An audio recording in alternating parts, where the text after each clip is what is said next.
Streaming? Yes, I did that, and I got the splash Great. screen too. I think I figured it out. Streaming? Yes, I did that, and I got the splash screen too. You're good. Go ahead. All right. Hi, everyone. Welcome to the second edition of the day of Kubernetes Meet Our Contributors. This is an upstream user office hours kind of affair. George is with us, who does the user office hours. We have a wonderful array of upstream contributors with us today who will be taking questions from the Meet Our Contributors Slack channel. And I'll also toggle, if I can, between Twitter as well. So if you are on Twitter watching this, if you want to hashtag K8SMOC for Kubernetes Meet Our Contributors, we'll go ahead and answer your questions there as well if we can get to those. This series is a part of our mentoring series. These are your mentors on demand. So if you are out there looking for a mentor, every month we're here, same time, same place, and these folks can answer your questions that range from how they got into open source / Kubernetes all the way to why is my end-to-end test failing and I have no idea what I'm doing, or what SIG do I join, really anything in between there. So first thing we're going to do right now is just do some quick introductions. Carolyn, why don't you go first? Yeah, sure. So this is my first time doing Meet Our Contributors. I'm pretty new to being a Kubernetes contributor. I was hired in November on the Microsoft Azure Container team, and I'm pretty much paid to work 100% of the time on Service Catalog, which is the most awesome thing in the world. It was like my life goal to do open source full time. And the way I got into Kubernetes actually was playing around with like ripping videos to make my in-home like DIY Netflix. And I have like a little pony cluster. It's like 5 little Nucks with little My Little Ponies on them. And I don't know, I just loved what Kubernetes did for me. And I You're was the like, one that blogged that. That's like a famous thing. oh, is it? Yeah, like Sweet. I've seen Yeah. that shared everywhere. Yeah. Yeah. Well, those little ponies are on my desk right now. And the fan yeah. club is all here, Carolyn. I gotta see this. It's me. Wait, Aaron, why don't you go next? Sure. Oh, that's so awesome! That's awesome. Show one more time, Carolyn. Oh, okay. Let's More get her ponies, here. please. I can't live up to that. There's no way. Hi, I'm Aaron Krickenberger. My username is SpiffXP on GitHub, Twitter, LinkedIn, SoundCloud, Tumblr, all the places. I have been with the Kubernetes project since before it went 1.0. I've been on this epic 10-year quest of doing platform as a service and cloud and DevOps type things before I ran into the nice abstractions and simplicity that Kubernetes has provided. I helped co-found the special interest group around testing Kubernetes. I've also been an active participant in special interest groups around scalability, architecture, and contributor experience. And lastly, I am an elected member of the Kubernetes Steering Committee, which means I have meetings about documents about documents. It's great. Gwen? Way to go, Aaron. And Gwen, you're next. All right, I'm Guinevere. I am actually a coworker of Aaron's at Samsung, where I've been officially since last August, but unofficially for about a year. I am very new to Kubernetes and also fairly new to tech. I attended ADA Developers Academy in Seattle, which is how I joined Samsung as an intern and then as an employee last year.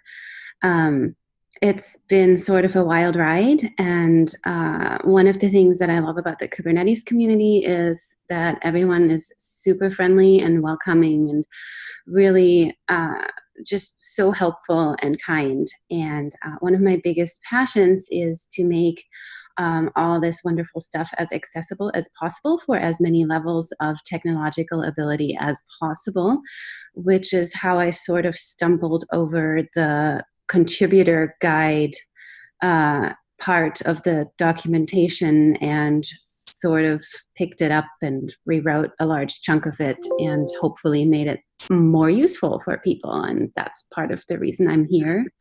I'm pretty involved with SIG contributor experience, and I am trying to break into SIG testing as well because of the bot integrations and PROW and all that. So hopefully that's in the near future. All right, and George, our ones and twos. Oh, I'm sorry, Gwen, did I cut you off? No. I just was like, oh no, we have George. I just wanted to make sure I didn't cut you off. And George, you're on our ones and twos streaming from YouTube right now. You want to give a quick intro? I am. I'm George Castro. I work at Heptio, where I'm the community manager, and I mostly do a lot of work in SIG contributor experience with all of these fine people, putting on programs like this so that all of you watching can have a good time and do stuff. So as I'm going, I'll probably kill my video, but I like to toss things into Slack, and I make sure that the stream is running well. So I'll chime in though occasionally. All right. Watch out. I'll find ways to interrupt you. It's not interrupting. And I am Paris. I work at Google on Kubernetes. I'm a community manager, and I'm also a chair for the special interest group for contributor experience. And depending on how the questions go, we may also say what a special interest group is here shortly. But first question is actually a similar question that we had in an earlier time slot. But this is based off of your experience, so that's the best part. If there is one thing that you could tell both a new contributor as well as a current contributor that you don't think gets a lot of either press or it's not talked about enough, or just any kind of tip or advice, I'm asking for two, one for a new and one for a current, what would that be?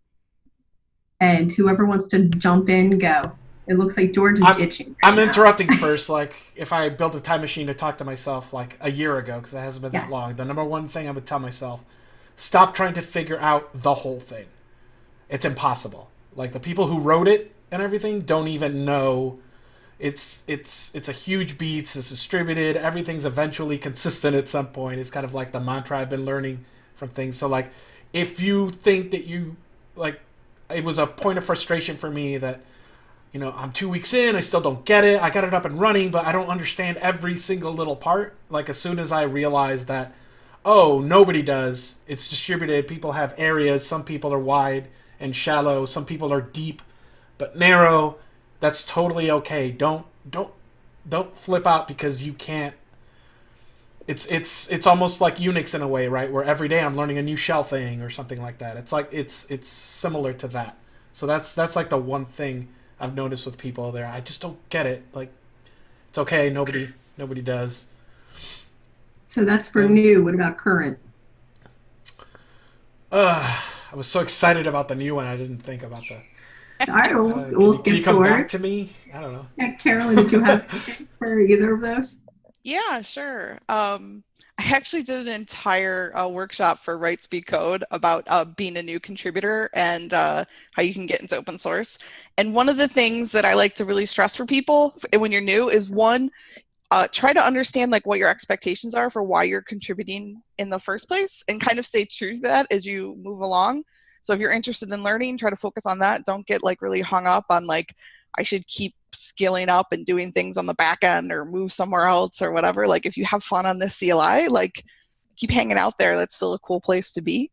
And don't let like the crushing guilt of like trying to keep up with the fire hose kind of give you grief, I guess. And then otherwise, I like to encourage people to look at more ways that they can contribute. Because when you're new to a project, you are in this magical time where you can see problems that maintainers and people who have been using it for years just are not capable, for the most part, of being able to find.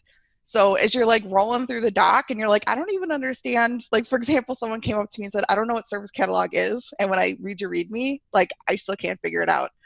And working with people like that to build out docs to fix the new developer like onboarding experience and things like that is, you've got like a once in a lifetime opportunity to do that for a project. And it's incredibly helpful. So you don't have to like jump in and like do the hard stuff and understand everything instantly. And then the other thing is, remember that you're going to be a first-time contributor for the rest of your life with open source. There's always another project where you're jumping on and you're brand new and starting over again, and that's true for everybody. So it's just kind of fun to think about.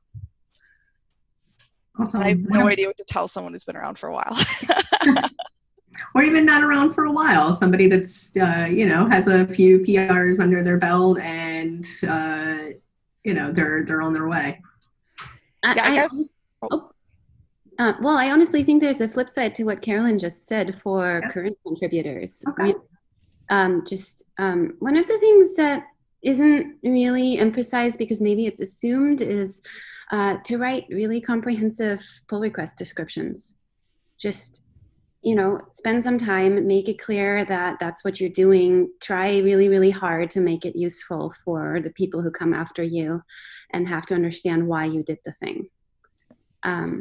I've had to be corrected on that, or gently encouraged to write more descriptive pull requests, and I think it's just a win-win for everyone. Yeah, all of these are great, by the way. Good. Aaron, wrap that one up. Okay, so I'll do two things, but this is for both new contributors and current contributors. Remember that there are humans on the other side of the keyboard. So oftentimes, I'm not saying this is you who's watching, but there are people who will file a bug and then get really upset that that bug isn't immediately addressed. Or similarly, as a new contributor, you might bring that new super valuable perspective about something that's blindingly obviously broken that everybody else seems to be ignoring. And you think look, if I as a new person am encountering this, this is a huge problem. This path should be totally streamlined. Come on, drop everything and fix this. And unfortunately, the my problem is the most important problem in the world thing doesn't fly very well. I'm cringing because I totally did this. But seasoned contributors can kind of suffer the same problem as well. So it is, to underscore Carolyn's point, it's a fantastic opportunity, that perspective of what seems blindingly obvious to you. First, it may be blindingly obvious to others, but it may not. A lot of us have trained ourselves on what to overlook or what to look past. Secondly, it's a fantastic opportunity for you to help out and rack up a win. The other implication of there are humans on the other side of the keyboard is that it is possible to go you're not just talking to some faceless machine when you open up a pull request and then it sits there lifeless forever. I can't underscore enough how vibrant the Slack community is for Kubernetes. So if you're not a participant in Slack, I highly recommend joining. Not everybody has their GitHub handle matching their Slack username, but many people do. And you can also usually figure out the special interest group that's relevant to you. If not, just general questions into the Kubernetes dev channel can often point you in the right direction of which place to go ask that question. Similarly to experienced contributors, I think remembering that there are humans on the other side of the keyboard, one of the most important things you can do as somebody who has experience on the project is lift other people up with you. So that's something that the Contributor Experience Special Interest Group is doing explicitly through mentorship programs and whatnot. But I think that if you climb up the ladder, you should be thinking about who you want to climb up the ladder behind you. If you turn into an approver, somebody who gets to actually say whether or not code goes in, right? You should be looking at who do you want to be an approver alongside of you, so that you're sharing the love, you're sharing the responsibility, you're also creating less work for yourself ultimately because somebody else is going to be helping you out. So there's all that. The second thing is I will post this link in Slack. I recently did a table to help explain we used to have 220 GitHub labels on the Kubernetes repo. We now have 170 something. So if you go to that page that I posted in the Meet Our Contributors Slack channel, what you will see is this page here. which describes all of the various GitHub labels that end up landing on your pull request and who can apply them and why they're there and what part of our automation is applying that. What's this label thing over here? Anyway, so maybe that'll be helpful for some folks. And new contributors and experienced contributors alike are kind of confused by those. So that's it for me. Awesome suggestions. I love the one about the pull request descriptions. That's a good one. The next question is about an event that we are running at KubeCon Copenhagen. It's for the Contributor Summit, which is on May 1st. George, myself, Josh Burkus, Gwyn, several others are planning this fine adventure for contributors for an all-day experience. The question is from Lee in Slack, and she wants to know what types of things that she can expect and what could she prepare, if anything. We are in the process of planning as we speak, so some of the agenda items are not done, but Gwyn or anyone else on the line that's been to past contributor experience or contributor summits can at least fill you in on what we've done before, and Gwyn can also fill us in on some of the ideas that are floating around for the new contributor summit. So Gwyn, why don't you start with some of that stuff? Oh yeah, sure. Actually, this will be my first contributor summit, so that's going to be great. However, I think what I would really like to do is for there to be a place where people can actually bring their computers and like follow along like live instructions. For example, just bring in your machine. We'll walk you through how to sign the legal documentation to be a contributor. We'll maybe do a demonstration pull request. I did that at Scale, the Southern California Linux Expo earlier this month. And I think it went pretty well. There were a lot of silly comments on the pull request. It was great. But something like that where we will be able to kind of walk you through the process and maybe even just walk through, this is what our standard GitHub workflow is, whether you have cloned the repository or you need to just update the repository that you've already cloned. Because these are all things that are sort of little places in the contributor guide that are available for reading, but it might be really nice to have somebody just walk you through or even just be there for questions. So a lot of it, I hope, will be a workshop format rather than just straight up lecture.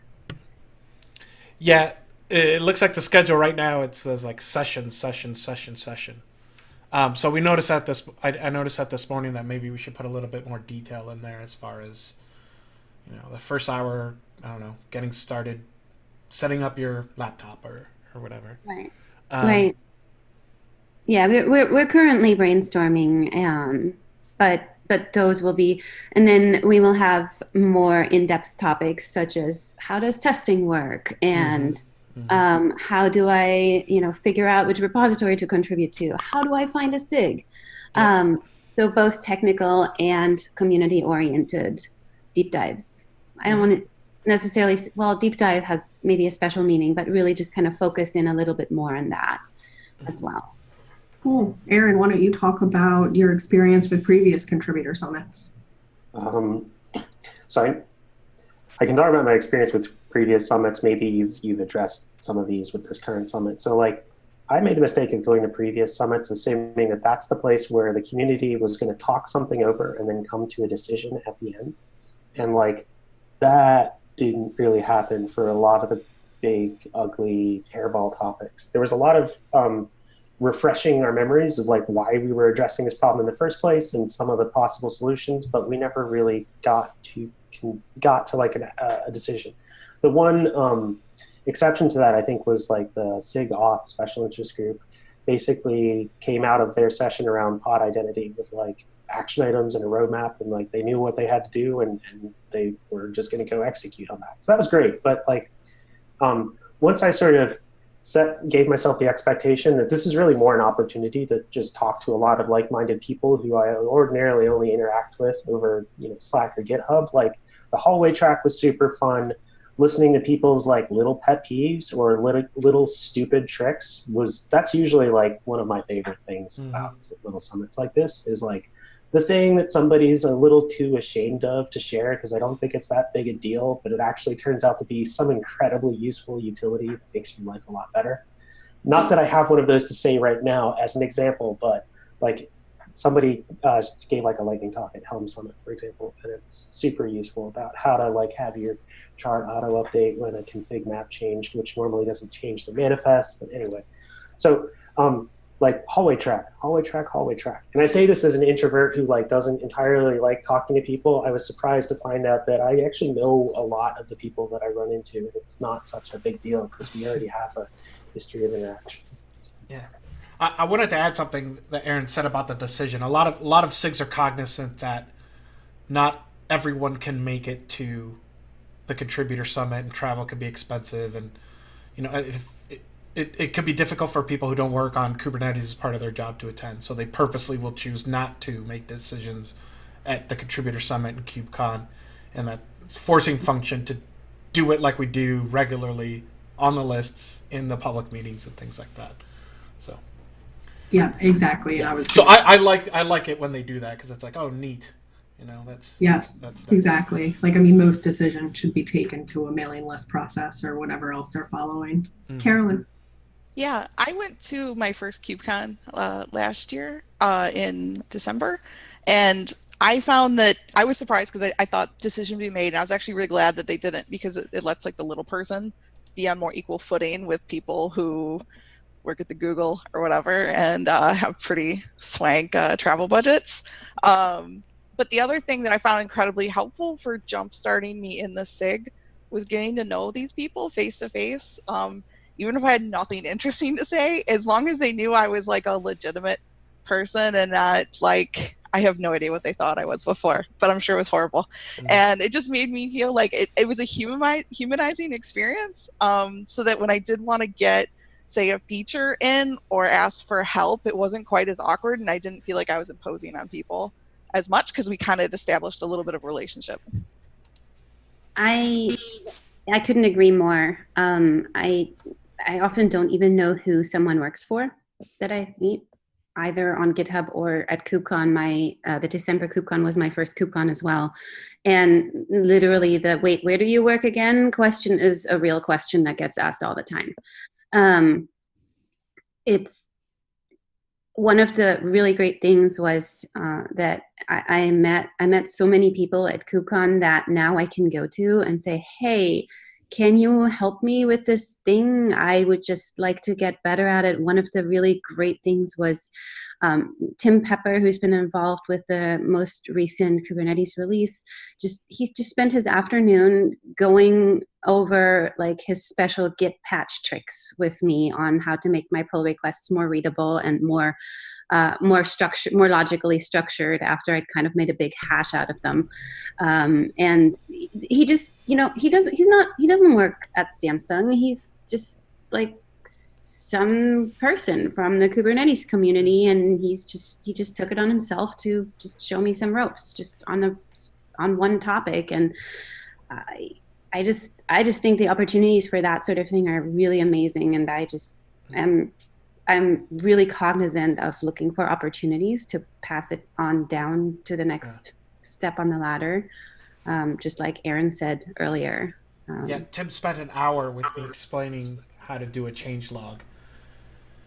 Right, and he was like, pretend it's 3 years later, and you're doing this file, and currently it says, making fixes.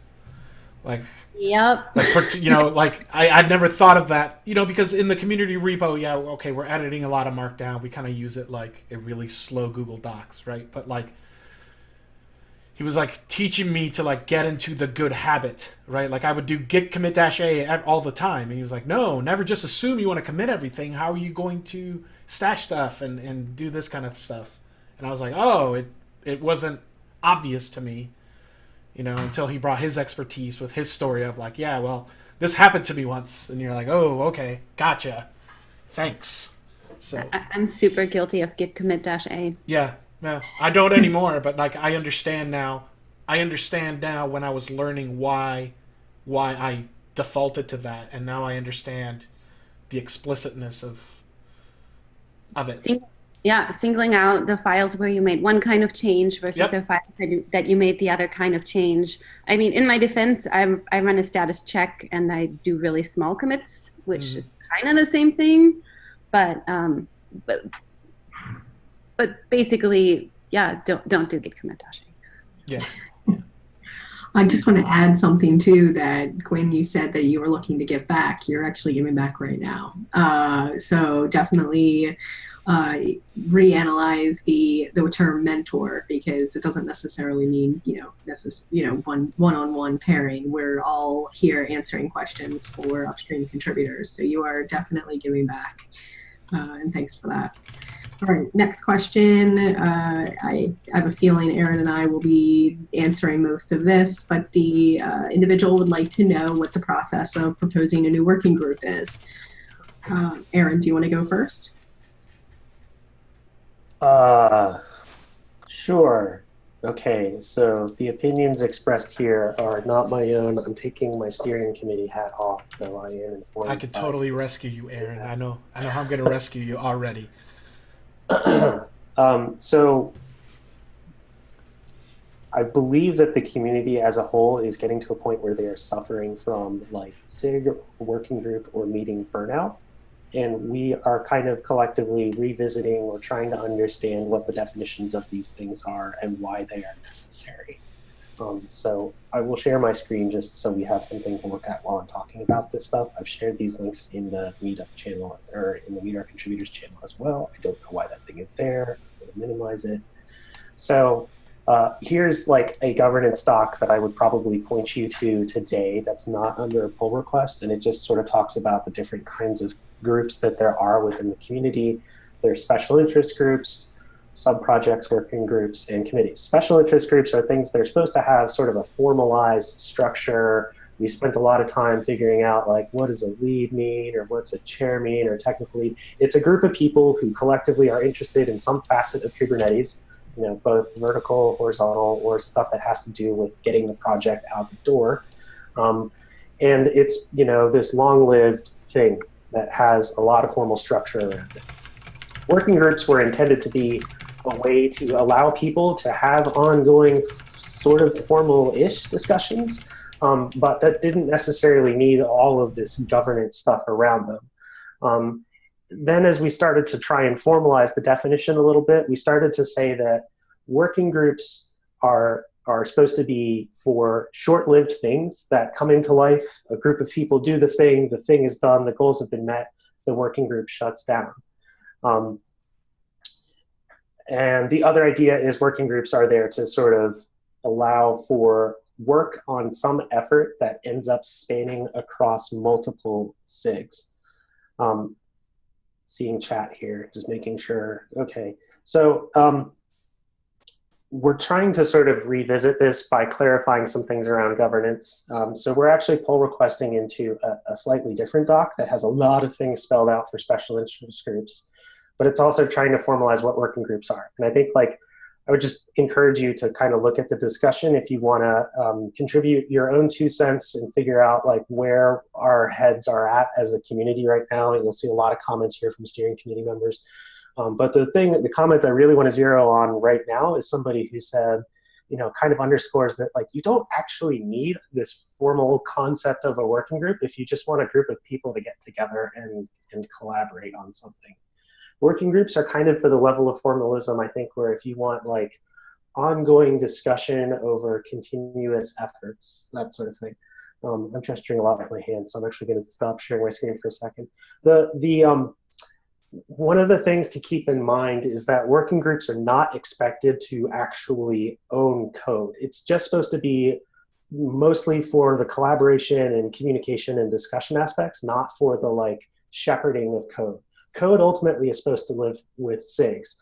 And so that brings me to this other thing, the sub-project, which that's basically a subset of people who are all interested in one specific effort or project. It usually corresponds to a single repository. So Helm, for example, would be a sub-project. Sub-projects are owned by SIGs. That's mostly because there are hundreds of sub-projects and we need some method of hierarchy to make them a little more easily discoverable. But subprojects can also span multiple directories. So another example would be like the workloads API lives in a number of different package and utils directories and API directories in the Kubernetes repo, but it's all one thing, which it moved in lump sum from beta to stable in Kubernetes 1.9 last year, right? So if you're interested in just like one specific project, maybe you're thinking about a sub project here, and maybe you're trying to figure out like what's the appropriate SIG to hone that. Finally, the last thing, and the reason I'm like talking about this at length, and the reason I'm mentioning the community is kind of coming to some sort of figuring out what's going on, is we recently had 2 folks propose working groups. One was a working group idea around developer tools, which like turned into a thread this long that managed to even trip like spam detection and make people get really, like, some people thought that somebody personally was going through and deleting messages, and it's just like, it's one of the highest traffic threads we've had, because we're just trying to figure out as a community, does it make sense to have another one of these? Where should we put it? So if you're interested in going through that level of debate right now, the informal process is to kind of ask the community what they think about the scope of your working group. So you sort of say, hey, here's the working group I'm proposing. I'm suggesting we talk about these things. I'm suggesting, here's some projects that sort of interest us, and try and hash out with the community what the scope of this is and whether it makes sense to exist. Yes, I told you I had a live stream before. If that sounds super not fun to you, and there's maybe a more concise way you can do it, I would encourage you to remember we have tacos like, tonight. look at the sub-project thing, or look at how you can collaborate with more informal. Yeah, like around 6. I mean, I'm a huge fan of like, all of us to go. Personally, I'm a huge fan of more sub-projects, because that means more public meeting notes that people can follow along to track what is going on with a specific project. I think Helm's been doing a great job of that. And I hope that more people sort of follow that. Oh, everyone can hear me. That was super long-winded. I don't know if that helps. Paris? Well, the summary for the question for what's the process of creating a working group is A, it's being documented right now. B, try to find a SIG that will sponsor you first, and work with them on whether or not it's a sub-project or working group. After that, propose the working group to kubernetes-dev@googlegroups.com. Wait for some kind of +1, wait for other SIGs to chime in that say they might be interested. And then once it's a go and there's no major exceptions, 5, you'll create your working group that's very similar to the SIG structure, so that you have things like Zoom and Google Groups and Slack channels, etc. That sounds, George. I just wanted to add that it's okay to just have a meeting. Yeah. Like just have a meeting. Also, sorry to the live stream. I thought I was muted, and my wife and I were arguing about where we're going to go to dinner tonight. So I totally just embarrassed myself in front of everyone.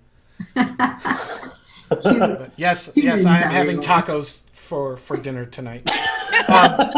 No, but I also wanted to add that, like, the temptation to add things like SIGs and working groups sound great, and they're relatively easy to make, but there's also overhead there, right? So every SIG we create, that's one more SIG that has to do a status update during the community meeting. That's one more playlist we have to manage on YouTube. Like it just kind of keeps adding up. And of course, we want to enable people to do a lot of things, right? But at some point it's like, if it's a Thursday afternoon, you want to hang out with 4 or 5 people, send an email and just do it.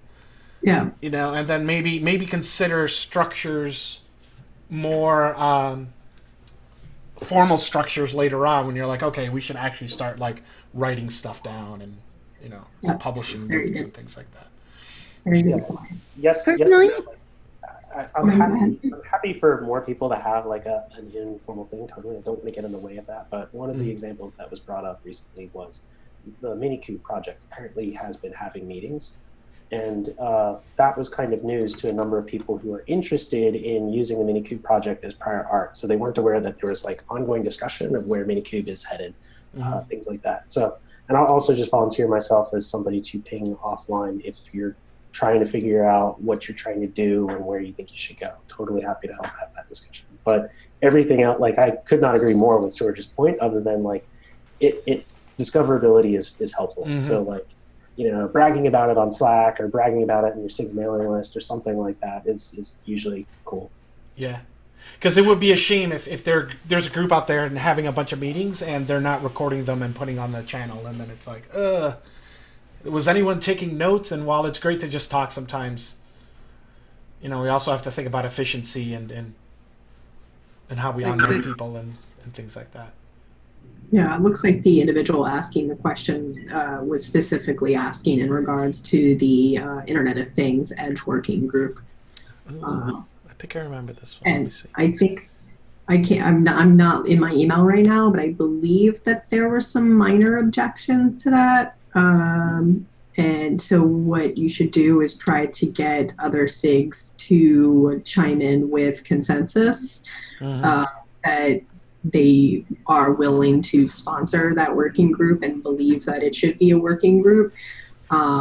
Because if you have more than one SIG that's very interested in this, then it goes. So that's just my 2 cents. Aaron, do you have anything to say specifically about this request? Trying to find window. Oh God, where? Okay, good. I'm not muted. Yeah, I think so. Brian Grant is also a member of the steering committee, and his question was like, these seem like they're topics relevant to SIG Network. Have you tried discussing them with SIG Network to see if these are things you can just shepherd that way? Alternatively, keep having the discussion on that mailing list, I think, because his point is also that it could maybe span SIG cluster lifecycle, which could be interested in managing other nodes. So like, I'm seeing a lot of +1s. My gut is telling me it's because IoT is like a really hot phrase. And so maybe a working group could make sense, but kind of keep having a discussion. I think continue to try and engage the steering committee.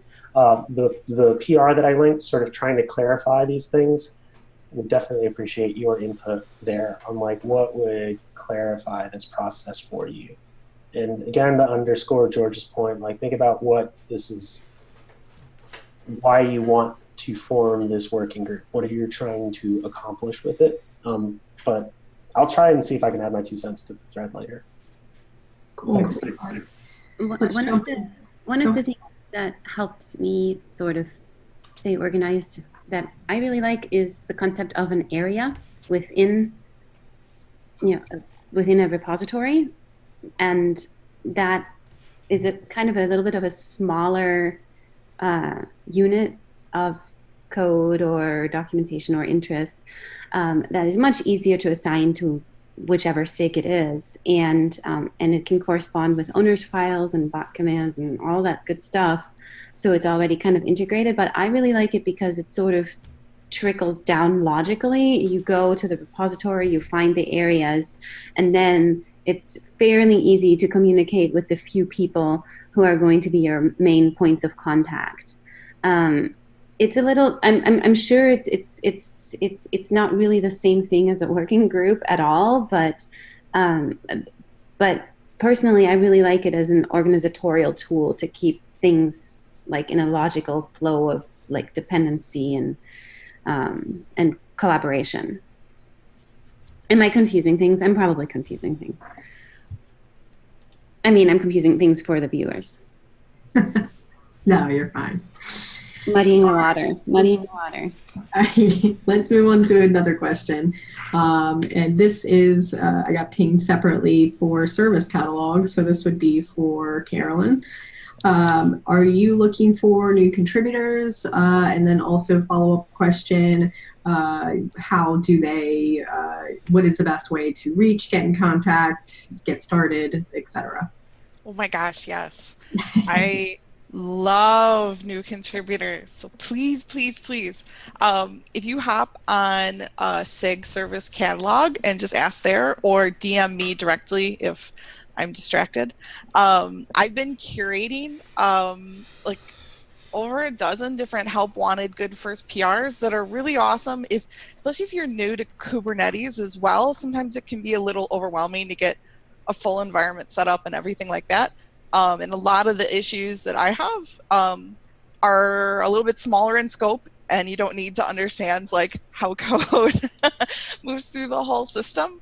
And we have little tiny things related to Doc. We have stuff on the CLI side or smaller things on the API side that I would love to help someone get up and running with. And I'm not like Yoda. I don't have all the answers, but I know lots of people who've helped me, and then I can maybe refer you along to someone else. But yes, we love having new people work with us. So that'd be great. Awesome. And then does anybody know of any other groups that are looking for new contributors?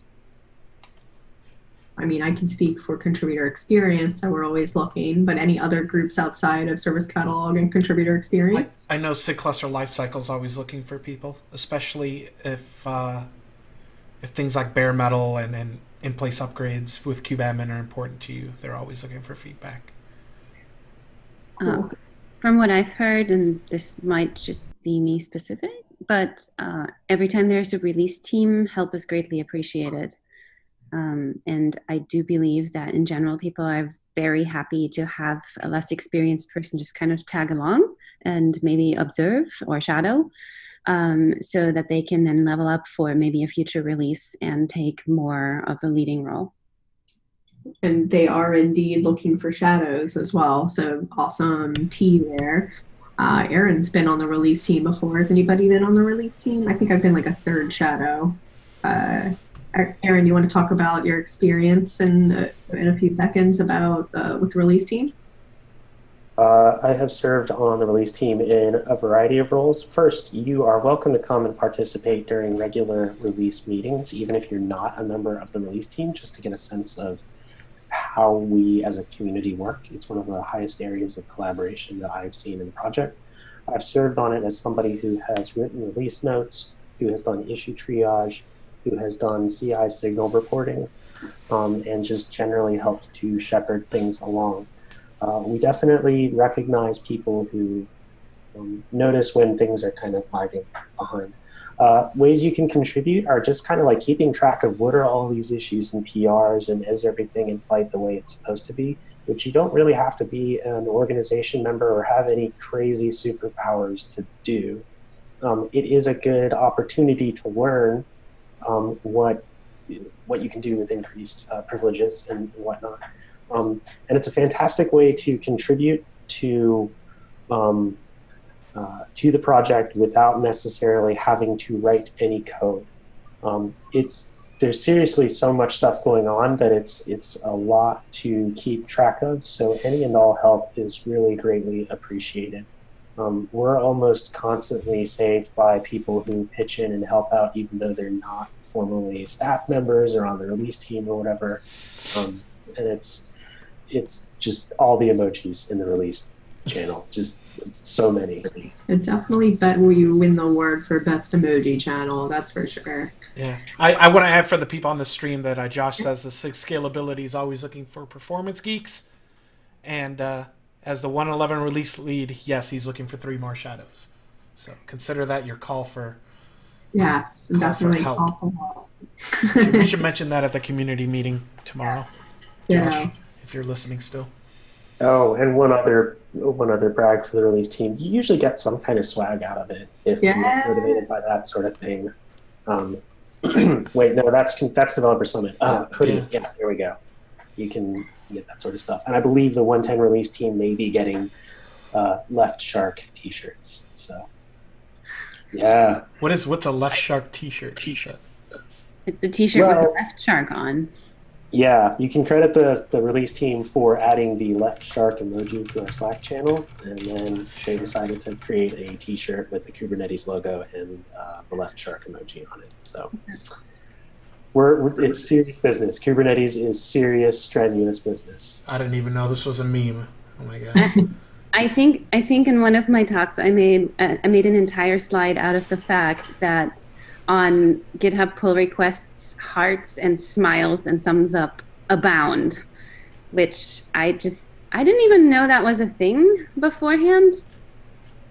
But people are just like, yay, hearts, hooray, and it just makes me feel a little bit more at ease and to get warm and fuzzies, right? Because anyone who uses a heart emoji is not gonna like take me to task over my pull request in a way that's super off-putting.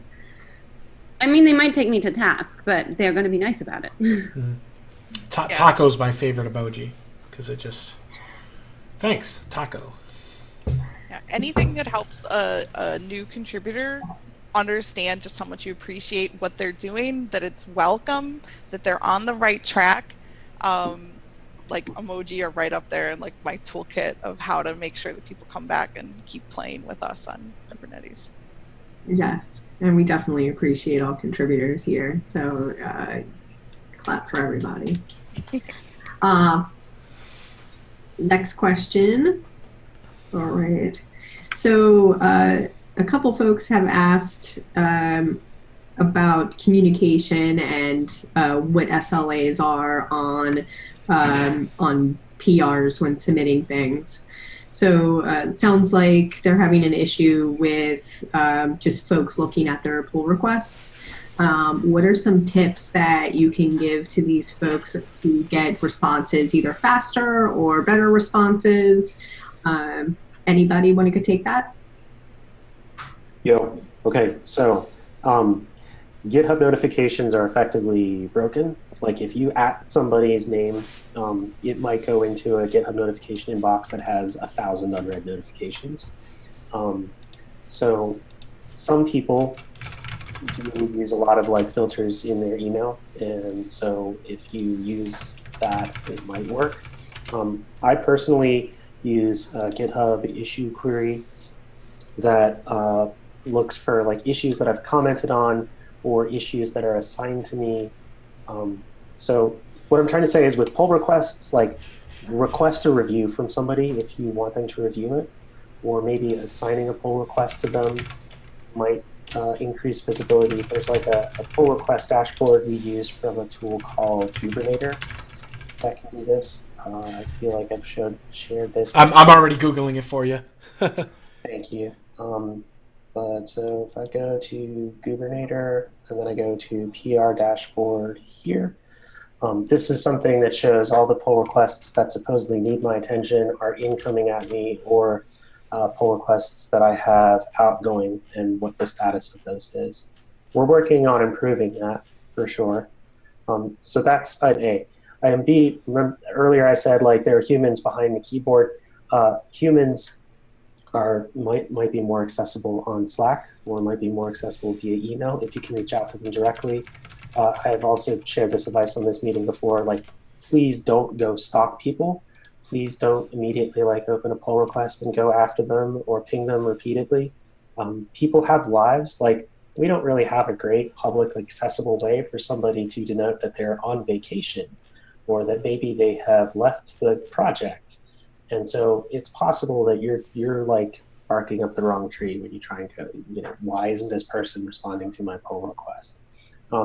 So another thing that I've advocated doing before is, generally speaking, if you're submitting a pull request to Kubernetes, this is usually the place where pull requests kind of hang out the longest.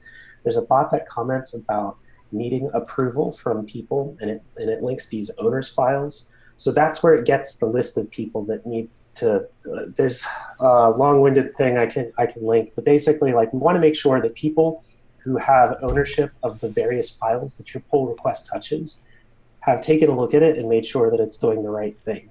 That's usually the longest holdup. And so the bot will suggest one person from those owners files. But again, like I said, there could be a reason that the person's just not responding, they're not around, whatever. There are other people in those files that you can reach out to. You can do the same thing. So like I said, above all, try to remember there are humans on the other side. We can get swamped and overloaded. Yeah, I recognize it's not ideal.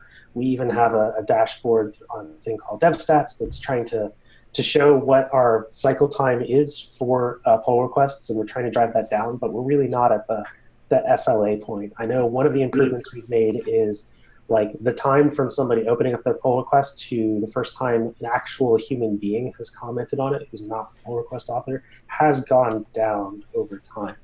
So if you're used to dealing on pull requests and having them like responded to and merged on the order of hours, try and think more on the order of like days. at least, if that's Oh helpful. gosh, weeks. Come on. And yeah, if it's a large pull request, like if it's a large pull request that's changing a ton of files and adding a ton of functionality, it very well could be the sort of thing that's going to require, yeah, that's... Yeah, I just wanted to show Tim Hawking. My share is busted, so I don't know, Aaron, if you want to show it. Sure, But yeah, just to show, Tim Hawkins is my favorite. yeah, just an Danny's example one. of, you know, it's literally like some of these people, it's just... So Tim Hawkins is one of the unfortunate people whose name is in the root owners file. So if there are files like further down the tree that don't have somebody who can own just that file, it'll fall back until it reaches the root of the repo. And so folks like Tim Hawking kind of have a lot of pull requests to look at. So that's why, like, try to find people who don't have this much on their plate, and that'll be a little more helpful. Let's see. And then I know Gwen and Carolyn also had some stuff to add. Gwen. Yeah, so another really great way to not stalk some individual but still get attention is to just sort of, make a general question in Slack. And if you know the related Slack channel for that group or SIG or whatever it is, just kind of say, hey, I've had this pull request. Would someone mind taking a look at it? That's a way to reach a general group of people without anyone having to be there and getting pinged and just monopolizing their time. Also, there is a doc right here. I can probably screen share that has our best practices. This is part of the contributor guide. Let's see. Yep, here we are. So this is the pull request process that just kind of talks about it, but there is an entire section of why is my pull request not getting reviewed? And there are a lot of suggestions right there. And as always, remember there's humans on the other end. Be polite, use common sense. Do ping someone with a, please take another look if the situation warrants, but keep in mind also what Aaron said, that it's going to be on a range of days before, you can't repeatedly ping someone within an hour. That's just not happening. So there's actually quite a lot of resources in this document that you can take a look at. Oh, look at that, common sense and courtesy. And Carolyn, you dropped a bit of knowledge in chat. Share that with everyone else. Oh, yeah. As a contributor, or just whenever you're trying to participate in pull requests where you're not being assigned to something, it's really easy to comment and then have it just be lost forever. And you're like, I know I helped someone, or I commented on a pull request that was kind of interesting, but like my GitHub email notifications is like a dumpster fire. There's no way for me to find stuff again. So what I do is in the repository in GitHub, I go to the top and I type commenter : and then my username, and it helps me see everything that I've commented on.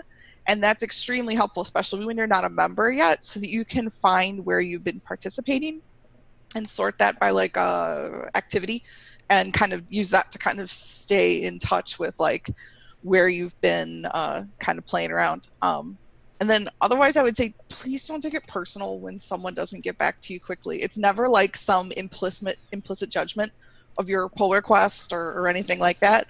It's just quite literally a lot of people involved.